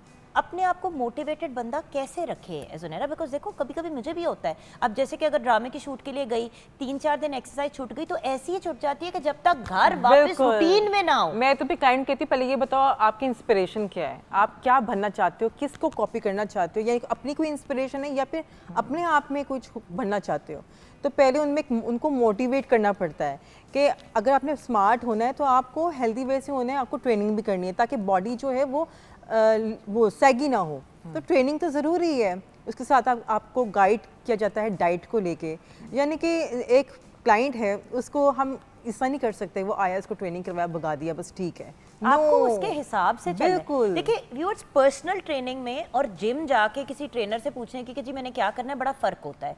पर्सनल चीज़। ट्रेनिंग में आपको पर्सनल, यानी कि जुगन अगर पर्सनल ट्रेनिंग करा रही है तो जुगन के हिसाब से। अब जैसे कि मैं सुबह उठ के 6-6:45 बजे वॉक पे अपने डॉग्स को लेके जाती हूँ, तो मेरा कार्डियो का आंसर वहां पे पूरा मैं तो हो आपकी जाता है। डेली स्टोरीज देखती हूँ, बट ज़ुनैरा देखो वो कर लिया, हाँ। लेकिन इसका ये मतलब नहीं है कि बस वॉक से मेरा गुजारा निकल जाएगा। हाँ। अब मुझे 3 दफा हफ्ते में या 4 दफा हफ्ते में स्ट्रेंथ ट्रेनिंग करनी है। और बिल्कुल। अगर मैं किसी प्रॉपर ट्रेनर से नहीं करूंगी, मैं अपने आप को चोट लगा लूंगी। बिल्कुल ऐसे ही, क्योंकि और एंगल की हो समझ चुकी नहीं है, आपको पता है मेरे एंकल्स का प्रॉब्लम है, ऐसे ही है। अक्सर मुड़ जाते हैं। बिल्कुल। हाँ। अच्छा, कुछ क्लाइंट ऐसे भी होते हैं जो 1 महीना ट्रेनिंग करते हैं, उसके बाद कहते हैं कि नेक्स्ट टाइम हम क्यों पैसे इन्वेस्ट करें, इससे अच्छा नहीं कपड़ा खरीद लें। तो वो कपड़े पे ज़्यादा तवज्जो देते, फिर एंगल्स को समझ नहीं पाते, लेकिन कहते हैं हमें इतना पता है कि ये करवाया था उसने, ये करवाया था, क्योंकि इंजरी हो सकती घर है। में कर लिया, फिर क्या हुआ, इंजरीज हो गई। तो आज जब खाने पे, कपड़े पे पैसा लगा सकते हैं, अपनी ज़ात पे क्यों नहीं लगा सकते? तो सबसे मेन चीज़ है कि लोगों की जो कॉन्सेप्ट है ना, वो क्लियर करना भी बहुत ज़रूरी है। अच्छा, पर्सनल ट्रेनिंग में ऑप्शंस भी होते हैं व्यूअर्स, जो मैं आपको बताना चाहती हूँ। अब जैसे कि ज़ुनैरा है, अगर मैं ज़ुनैरा को कहा यार आप ना 4 o'clock डेली मेरे पास या 3 टाइम्स अ वीक आ जाया करना, मुझे पर्सनल ट्रेनिंग करानी है। जुनैरा ने कहा ओके डन। मैंने कहा कि यार मेरी 3 फ्रेंड्स भी हैं, वो भी करना चाह रही हैं, तो उससे पैसे भी कम हो जाते हैं। ऐसे ही है, 3 हाँ। फ्रेंड्स ने एक बंदे से 7 पर्सनल ट्रेनिंग की, Definitely, गोल्स हाँ। तीनों के एक जैसे हैं। अगर किसी ने, मैं वैसे कह रही हूँ 10-10 रुपए अगर इंडिविजुअल से आपने लेने थे तो वो फिर 4-4 रुपए हो जाते 4-4 हैं, होते ताकि पर्सनल ट्रेनर का भी बेनिफिट हो जाए, खवातीन का भी बेनिफिट हो खवातीन जाए। का भी। आप इस तरह की डील्स व्यूअर्स कर सकते हैं। तो अगर आपने पर्सनल ट्रेनिंग की तरफ जाना है तो किसी ट्रेनर से बात करें कि जी अगर हम ग्रुप बना लेते हैं 3 का 4 का। बिल्कुल। अच्छा जुगन, मेरा ना 1 साल 2 साल पहले ना बहुत एक्नी का इशू था। मैं जब फादर की डेथ हुई ना, मैं ज़रा उनकी बहुत करीब थी, तो मैं अपने घर में थोड़ी डिफरेंट हूँ, बहुत सेंसिटिव हूँ। तो मैं एक उस फेस में थी जिसमें मैं बहुत उनको याद करती थी, रोती थी, पढ़ाई छोड़ दी, मिलना मिलाना छोड़ दिया, एक्नी आ गई, डिस्टर्ब बच्ची थी। उसके बाद क्या हुआ, मैंने कहा मुझे किसी ने कहा पॉलर जाओ, जगह फ्रेश होकर जाओ। मेरे घर वालों ने मुझे बाहर निकालने की कोशिश की कि बाहर निकलो, मैं निकलती नहीं थी। अब मैं आपको बताना चाहती हूँ एक छोटी सी मिसाल। मैं पॉलर गई, मेरे मुंह पे काफ़ी एक्नी थी, तो मैं एंटर हुई हूँ तो लड़कियों ने कहना स्टार्ट कर दिया, ओहो हो आपकी तो बहुत एक्नी है, आपको तो थी ये मसला पहले भी ना, है, अभी वो 2 भी है। साल हो। उन्होंने मुझे और गिरा दिया। अब मेरे पास क्लाइंट कोई आती है ना, वो बहुत डीमोटिवेट है। वैसे कहूँगी हो जाएंगी, आप देख लेना, 1 महीने में इंशाल्लाह कुछ ना कुछ होगा, पर हो जाएंगी। जब मैंने उसको ये चीज़ कह दी, और आप यकीन माने, लिखवा लें, भाई वो पार्लर्स कर तो लेगी। गढ़ हैं अपने आप को डिप्रेशन में डालने का। आई एम बिल्कुल। सॉरी, मैं आपको बता नहीं सकती। मेरा जब भी व्हेनेवर आई वाज एक्सपेक्टिंग, शुरू में मैं नहीं शेयर करती थी आई एम एक्सपेक्टिंग, तो बंदे ने जैसे थ्रेडिंग करानी है या हेयर कट कराना है या वटेवर, पार्लर भी मैं जाने से कतराती थी, क्योंकि एंटर होती थी कि हाय जुगना पे कितनी मोटी हो गई है, बहुत बुरी क्या चीज़ है। अपना हाल आपने किया। लो जी, जिसका वजन बड़ा है उसको नहीं पता उसका वजन बड़ा हुआ है, बिल्कुल। मजीद उसको आपने बुरा फील मजीद कराना फिर है। कुछ लोग ऐसे होते हैं जो कहते हैं यार और खाओ, और कुछ लोग डिप्रेशन में खाते हैं जब पता है हम मोटे हैं, हम स्मार्ट नहीं होना चाह रहे, कोशिश नहीं कर रहे, हम क्या करते हैं, हम और खाना स्टार्ट कर जिसको देते हम हैं। अंग्रेजी में कहते हैं सेल्फ सैबोटाजिंग बिहेवियर, Yes. यानी कि अपनी जात को आप खुद नुकसान पहुंचाना शुरू कर देते हैं, जान के नहीं।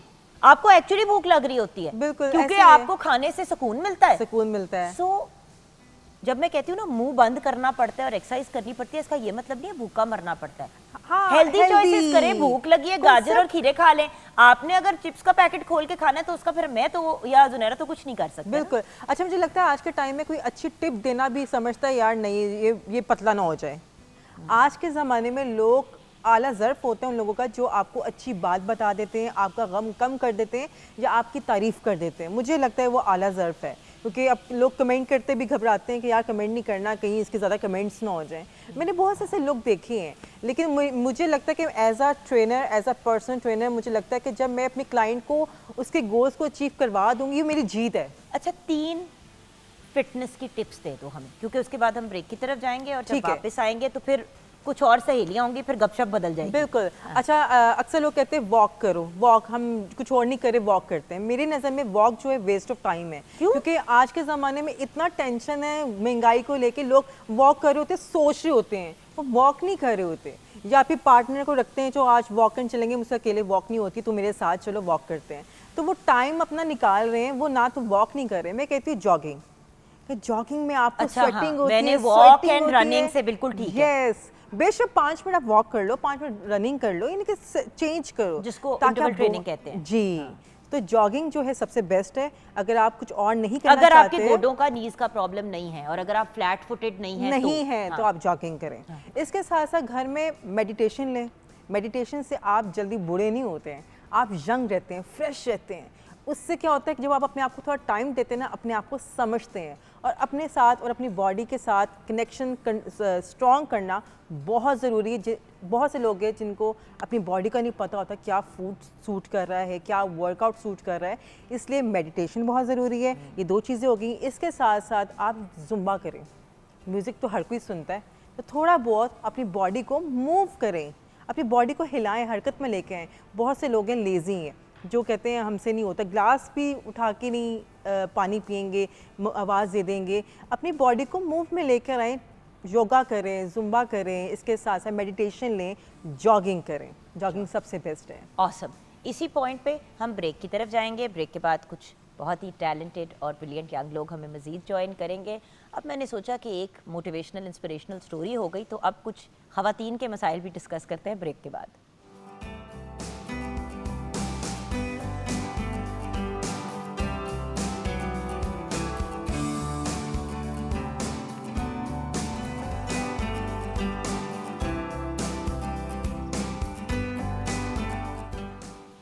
Welcome back from the break viewers. Never give up यानी कि हिम्मत नहीं हारनी हमारा आज का टॉपिक है। Inspirational personality after inspirational personality से मुलाकात हो रही है।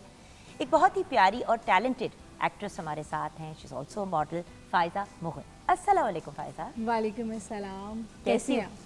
अच्छा फ़ायज़ा, स्क्रीन पे तो खूबसूरत लगती है, दिखने में भी बड़ी प्यारी हो माशाल्लाह माशाल्लाह माशाल्लाह। Beautiful features. Thank you. Actually आपकी जो कम्प्लेक्शन है वो मेरी हमेशा से ख्वाहिश थी। धूपों में बैठने की भी कोशिश की कि मुझे अच्छा सा एक टैन हो जाए, मैं ग्रे कलर की हो जाती थी। तो जब मुझे अपना फेवरेट टोन नजर आता है ना स्किन का, तो मेरा दिल चाहता है कि मज़ा आता है ऑनर भी कॉम्प्लीमेंट करें।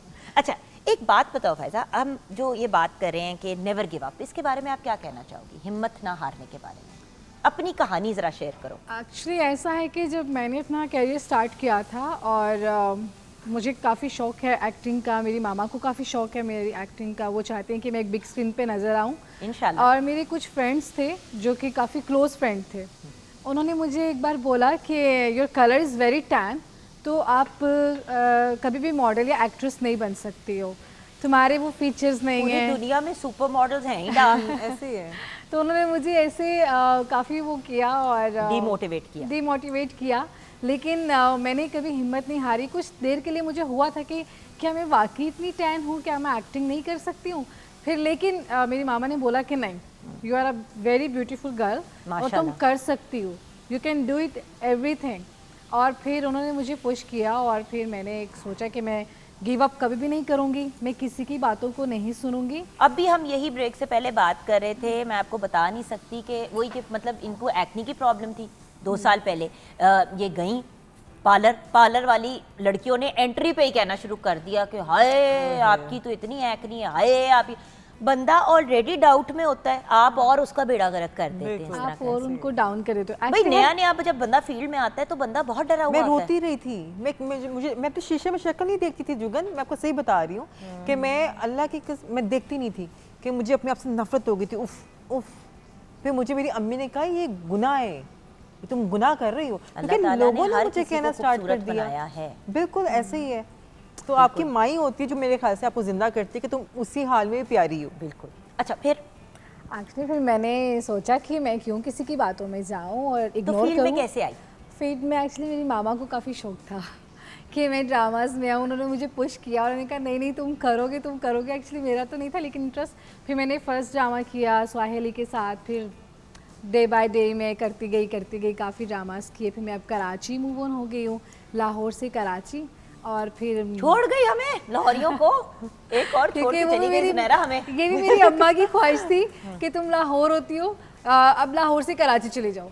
अब जब मैं कराची चली गई तो वो कहते हैं कि अब तुम इतनी दूर चले गए, तुम मिलने नहीं आती हो। अब काफी लंबा गैप आ जाता है मिलने के लिए। मैंने कहा ऑब्वियसली ड्रामों की स्पेल्स चल रही होती है, बंदा 20-25 दिन फंसा रहता है, उसके बाद एक खत्म होती है तो दूसरी स्पेल शुरू हो जाती है, तो बंदा क्या करे। इवन मैं बड़ी पे घर नहीं आई तो सब लोगों ने बोला कि हमने कुर्बानी नहीं देनी, तुम नहीं आ रही हो। मैंने कहा अम्मा का शौक था मुझे कराची भेजने का, अब मैं काम कर रही हूँ तो आप देखो ईदों में कहाँ छुट्टी मिलती है, कहाँ मिलती है, बिल्कुल ऐसे ही है। आप लोगों को मिल जाती है, बहुत मुश्किल है, बहुत मुश्किल होता है। फिटनेस के लोगों को मिल जाती है क्योंकि ईदों में तो हम लोगों ने सबने खापे खाने होते हैं। लेकिन नहीं, जो पर्सनल ट्रेनिंग देते हैं ना वो भी कह रहे होते हैं भाई इतना खाना भाई होला, यानी कि हमारी भी ड्यूटी होती है। जुगन जिन लोगों ने मुझे डिमोटिवेट किया था, एक मैंने उनको शट अप कॉल दिए। लाइक मैं जब ड्रामाज आए मैंने काफ़ी काम किया, उन लोगों ने देखा भी एंड नो कमेंट्स, बिल्कुल भी कोई जवाब नहीं आया। मेरे लिए सबसे बड़ी बात यह है कि उन लोगों ने देखा और दोबारा उन लोगों ने ऐसी कोई बात नहीं की जिन लोगों ने मुझे डीमोटिवेट किया था कि आप कुछ कर नहीं सकती, तुम एक्ट्रेस नहीं बन सकती। भाई हम सब कुछ कर सकते हैं। लेकिन फ़ायज़ा इंडस्ट्री भी तो डीमोटिवेट करती है। अच्छा, जैसे ही कोई नया चेहरा फील्ड में आता है ना, पर्सनल ट्रेनिंग में भी यही होता है और मीडिया में तो बहुत होता है सुनहरा, कि जैसे ही कोई नया चेहरा आता है 2 ग्रुप बन जाते हैं। एक सपोर्टिव ग्रुप होता है जो मोहब्बत प्यार और लाड के साथ सबके साथ चलता है, और एक जो बहुत बड़ा ग्रुप होता है वो होता है ये कौन है, ये क्यों आई है, अच्छा ये सपोर्टिंग रोल प्ले कर रही है, ये क्यों अंदर बाकी आर्टिस्ट के साथ बैठ रही है, इसको कहीं और बैठा। ये बड़ी प्रॉब्लम होती है। अच्छा मेरे साथ अभी तक वैसे ऐसा तो नहीं हुआ, अल्हम्दुलिल्लाह बहुत अच्छा चल रहा है जो भी चल रहा है। मैं कहीं भी किसी भी सेट पे जाती हूँ, इवन मुझे सब अच्छा गाइड कर रहे होते हैं, बता रहे होते हैं ऐसे नहीं ऐसे करो। तो अभी तक अल्हम्दुलिल्लाह ऐसा कुछ नहीं बट हुआ। कंपटीशन का एलिमेंट कंपटीशन बहुत ज़्यादा है, उसके बारे में हम कुछ नहीं कह सकते। हर जगह पे कंपटीशन चल रहा होता है, एक्टिंग में क्या, हर प्रोफेशन में चल रहा होता है। तो इन चीज़ों को मैं नहीं देखती हूँ, मैं इग्नोर करती हूँ।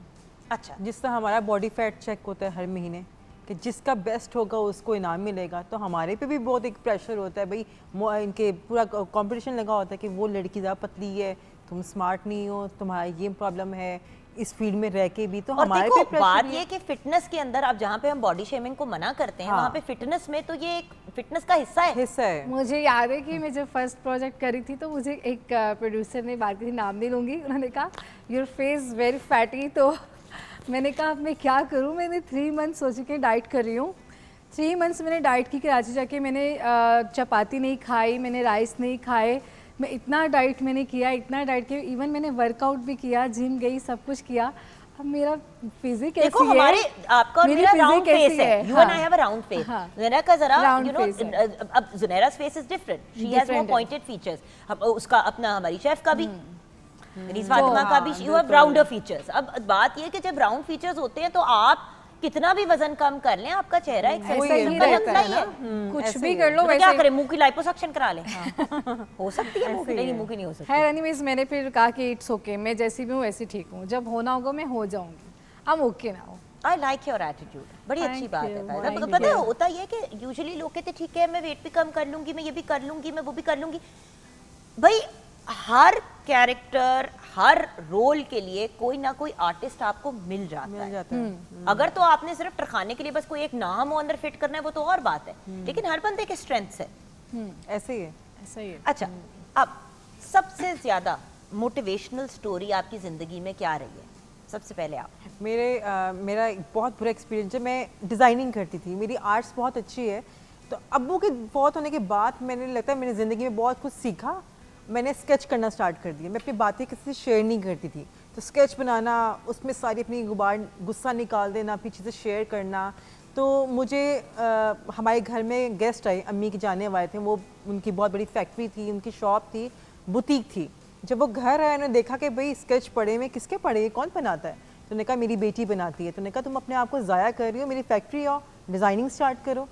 तो मुझे वहाँ पे एज अ डिज़ाइनर जॉब मिल गई, मैं यहाँ पर डिज़ाइन सीखने भी चली गई और करने भी लगी।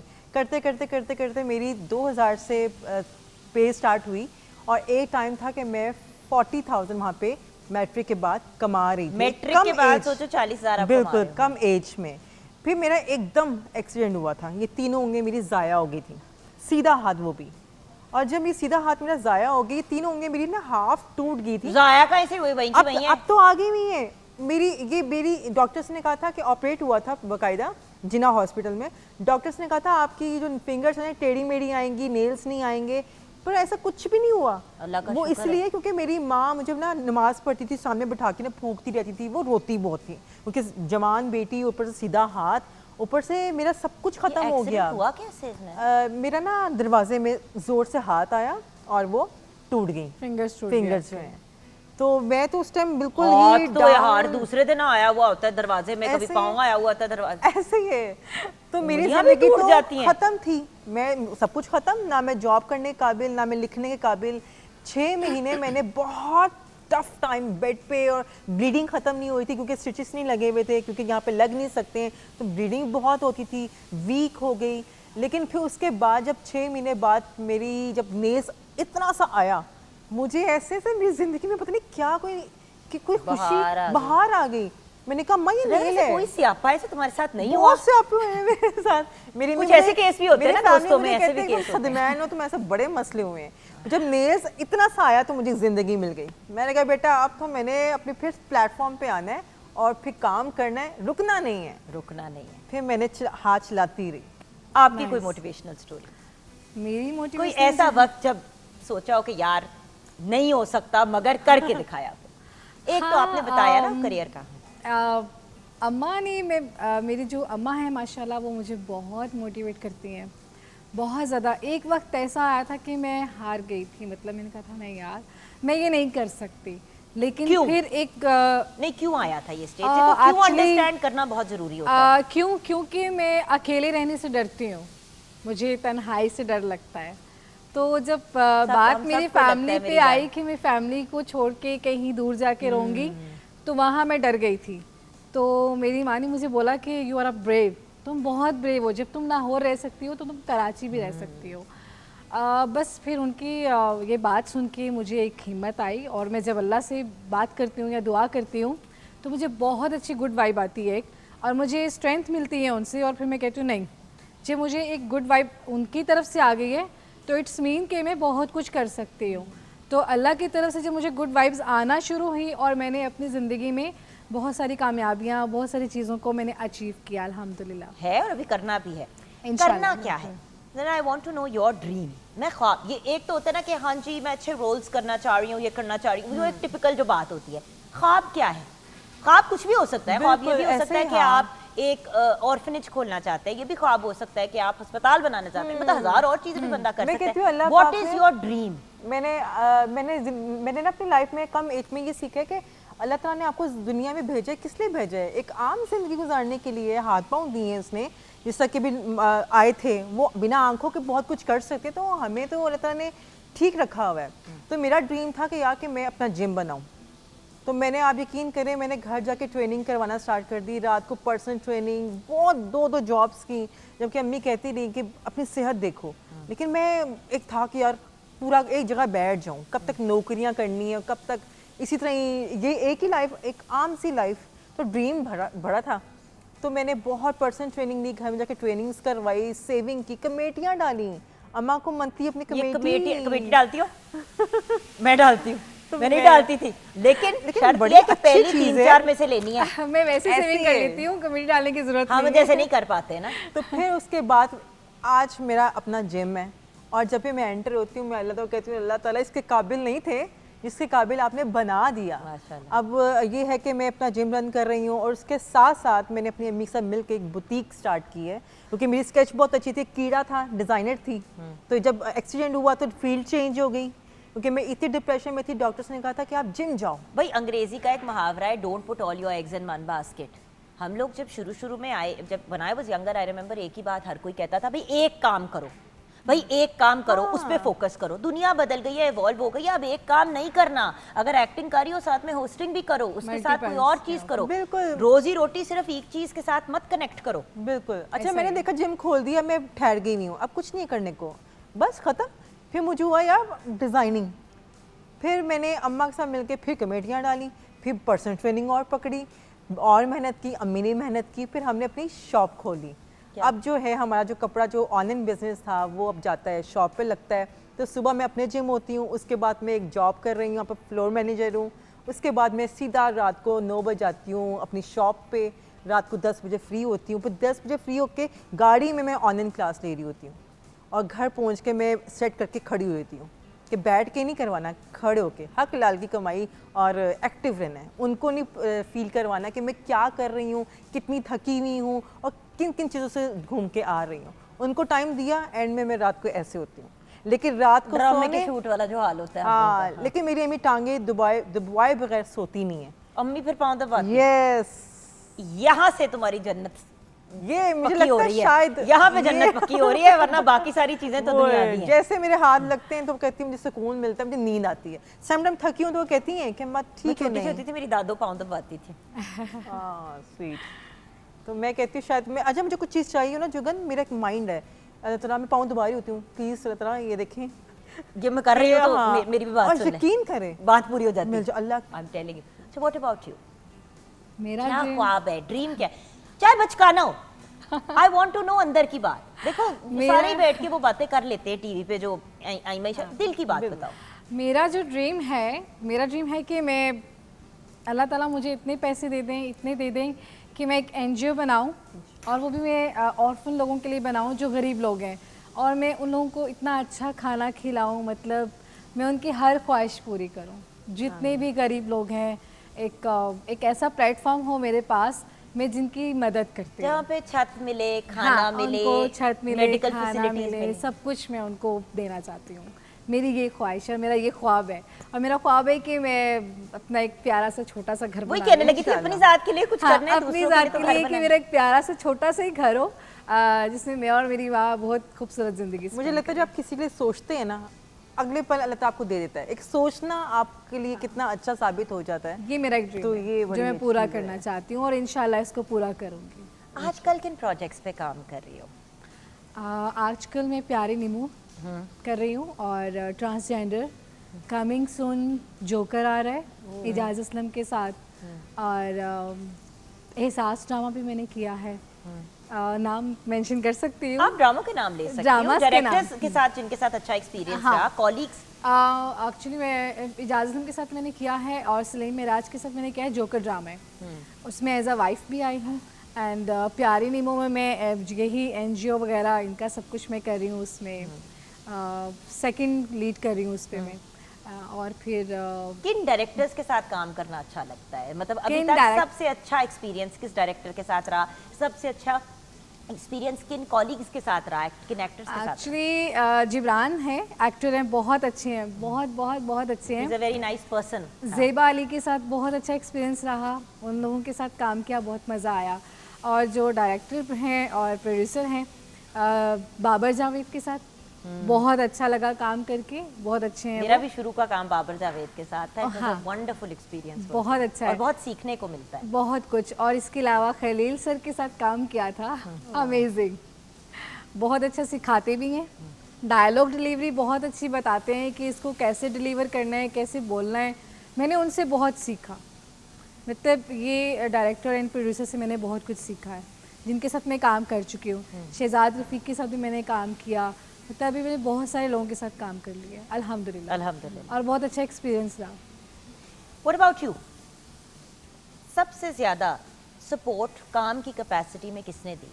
अम्मी, मैं कहती हूँ ये अम्मी अम्मी हो रहा है सिर्फ आज, बड़ी अच्छी बात है क्योंकि माँ के पैरों तले अब्बू तो जन्नत है है। नहीं, अम्मी अब्बू जन्नत का दरवाजा मेरे है। भाई, सेम बाबा नहीं है ना, मेरे इसलिए। भाई, मेरे तीनों भाई एक्चुअली इतने आयरॉनिकली हम तीनों के अब्बू नहीं। अब दुनिया लेकिन में अब अल्लाह आप ताला कहेंगी- हम सबके फादर्स के आमीन। दर्जात बुलंद फरमाए, आमीन। उनको करवट करवट अल्लाह ताला सुकून अब आप कहेंगे फिर से मेरे साथ ये हुआ है। अब 2 हफ्ता पहले मेरी उंगली टूट गई है पाउंड की ना, तो तो मैं किसी ताबूत में डाल के ना दो इस तरह आंखों का हर कोई कभी पाँव की उंगली, कभी हाथ की उंगली, दिमाग की उंगली ना तोड़ लेना। जिकन रात को मैं क्या वॉकिंग डिजास्टर। तो देख ले फिटनेस में हूँ फिर भी खड़ी नहीं हूँ। सदका दे के निकला करो, घर एंटर होने से पहले सदका दिया करो, रास्ते में भी सदका देती जाए। हाँ, बस सदका बहुत मैं जरूरी अपनी अम्मी है। के साथ सोती हूँ, तो वो रात को मैं उनको लेके बड़ी ना, पता नहीं मुझे उनसे बहुत प्यार है। तो वो जब मैं फजर के टाइम वो उठी नमाज के लिए ना, तो वो जब उठी तो मैं नींद में थी, तो मैंने कहा क्या हुआ अम्मा? तो कहती हैं उन्होंने मुझे ऐसे किया, क्योंकि मैं हमेशा इनको तंग करती, तो वो मुझे तंग आ गई नहीं यार, हमेशा उठ जाती है। तो वो बाहर गई हैं, तो मुझे वो पता नहीं क्या हुआ, रात को उठ के गई शादियाँ हैं। होगी तो क्या होगा? मैं अम्मी के को पीछे साथ भागी दहेज में हूँ, लेके जाओगे? अच्छा हाँ, फिर अम्मी के पीछे भागी हूँ, तो कुर्सी पड़ी हुई थी, अंधेरा था कमरे में, वो उंगली मेरी क्रैक बाहर की साइड पे निकल गई। तो अम्मा कहती हैं जाओ इसको डॉक्टर पे लेके जाओ। तो रात 4 बजे मैं हॉस्पिटल बैठी हुई थी। तो ये है कि आपका सवाल क्या था? सॉरी, देखो भूल गई।